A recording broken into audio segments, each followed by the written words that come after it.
This summer, the world's greatest athletes are competing on the global stage in front of an audience of billions. They've been training their whole lives for this moment, and now you get the chance to hear their stories up close and personal. This is Nike On Air, a series about elite athletes brought to you by Nike.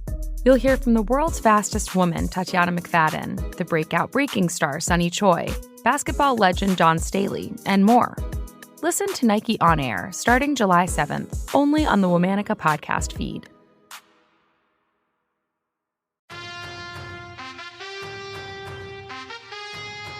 Hello. From Wonder Media Network, I'm Jenny Kaplan, and this is Womanica. This month, we're celebrating women who performed physical and mental feats in sports. They overcame societal barriers, personal struggles, and fierce competition to pursue their dreams of glory. We're talking about athletes. Today, we're talking about a dancer turned Pilates legend. Her pioneering work with founder Joseph Pilates helped expand the exercise's popularity in America during the late 20th century. Let's talk about Kathleen Stanford Grant. Kathleen, or Kathy, was born in Boston, Massachusetts on August 1st, 1921. For as long as she could remember, Kathy dreamed of becoming a ballerina.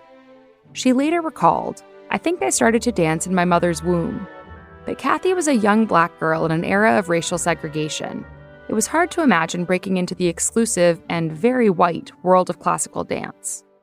But Kathy imagined it anyway. When she was 9 years old, she started taking ballet lessons at the Boston Conservatory of Music. She became the program's first ever black student and had to take lessons by herself during times when white students weren't in class. During high school, Kathy spent her summers studying ballet at Carnegie Hall in New York City. After graduation, she moved to the city full-time to launch her ballet career, but getting her foot in the door proved difficult. To make ends meet, Kathy performed as a chorus girl alongside other black dancers at a nightclub called Cafe Zanzibar. She worked her way up to dance captain and performed alongside legends like Bill Bojangles Robinson, Cab Calloway, and Pearl Bailey. By the late 1940s, Kathy had made her debut on a Broadway stage. She danced in the all-black vaudeville-style revue Harlem Cavalcade, and she was part of the racially integrated cast of Finian's Rainbow. She then turned her attention overseas, traveling to Spain and Italy with the Claude Merchant Dance Company. Kathy ended up performing in countries all over the world, from Western Europe to South America to the Middle East.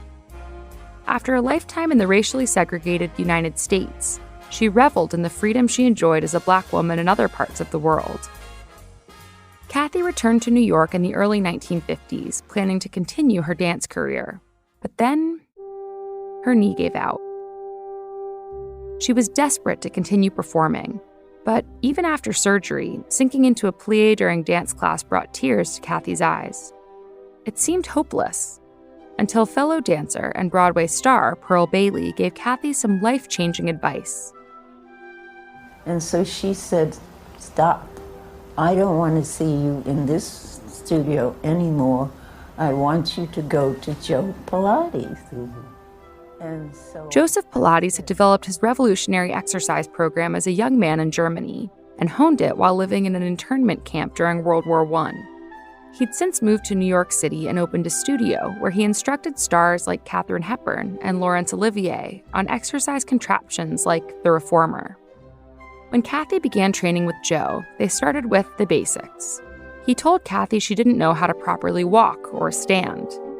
They worked together for hours and hours as Joe helped Kathy strengthen her muscles and posture. Eventually, Kathy became one of his most dedicated students, a protege who represented the future of his program. In 1965, after more than 2,000 hours of training in a single year, Kathy became one of the only people to ever be certified to teach directly by Joe Pilates himself. Kathy also continued to make a name for herself in the dance world. She became the director of the Clark Center for Performing Arts and the administrative director of the brand new Dance Theater of Harlem. She traveled to West Africa to serve as a cultural consultant on an artistic project with Harry Belafonte. Kathy became the first ever black woman to serve on the National Endowment for the Arts panel. But most of all, Kathy's remembered for her dedication to advancing Pilates. In 1972, she began running a successful studio out of the Henry Bendel's department store. She instructed both professional dancers and interested wealthy patrons. By 1988, she'd moved to New York University's Tisch School of the Arts. There, students, dancers, and retired performers all learned Kathy's techniques for mastering one's relationship with the body through Pilates. Kathy developed a special language for explaining different moves to her students. She called it her song. Oh, no, I was thinking of that. Oh, yes, honey, let's go, let's zip. You zip. Yes. Right. Now, my next thing is belly button to the lowest part of your waistline. Yeah. If you've ever taken a Pilates class and had the instructor tell you to zip your jeans when connecting your abdominal muscles, that's from Kathy. She built an accessible language to explain how to correctly position the body during a Pilates session. Kathy's students recalled her as a tough, no-nonsense teacher, but one who always respected those who worked the hardest. Kathy passed away on May 27, 2010. She was 88 years old. All month, we're talking about athletes. For more information, find us on Facebook and Instagram at Womanica Podcast. Special thanks to Liz Kaplan, my favorite sister and co-creator. As always, we'll be taking a break for the weekend. Talk to you on Monday.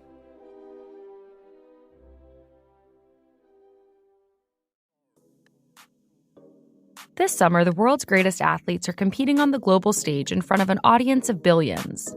They've been training their whole lives for this moment, and now you get the chance to hear their stories up close and personal. This is Nike On Air, a series about elite athletes brought to you by Nike. You'll hear from the world's fastest woman, Tatiana McFadden, the breakout breaking star, Sunny Choi, basketball legend John Staley, and more. Listen to Nike On Air starting July 7th, only on the Womanica podcast feed.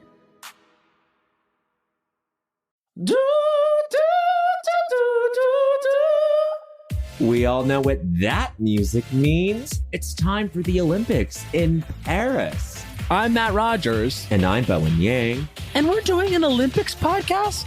Yeah. We're hosting the Two Guys, Five Rings podcast. Watch every moment of the 2024 Paris Olympics beginning July 26th on NBC and Peacock. And for the first time, you can stream the 2024 Paris Games on the iHeartRadio app. And listen to Two Guys, Five Rings on the iHeartRadio app, Apple Podcasts, or wherever you get your podcasts. Guys, we are back. We are so excited. It is season 2 of your favorite New Girl Rewatch podcast. We have got a new season. We got a new name. We've got some of your favorite people from the New Girl universe. We've got the creator and showrunner, Liz Merriweather. We got the Max Greenfield, Olivia Munn. We also have some of your least favorites, like Jake Johnson. Lamorne. Hannah, what's up? We do have Jake Johnson, though. Yeah. Listen to The Mess Around on the iHeartRadio app, Apple Podcasts, or wherever you get your podcasts. I'm Andrea Gunning, host of the all-new podcast, There and Gone. It's a real-life story of two people who left a crowded Philadelphia bar, walked to their truck, and vanished. A truck and two people just don't disappear. The FBI called it murder for hire. But which victim was the intended target and why? Listen to There and Gone South Street on the iHeartRadio app, Apple Podcasts, or wherever you get your podcasts.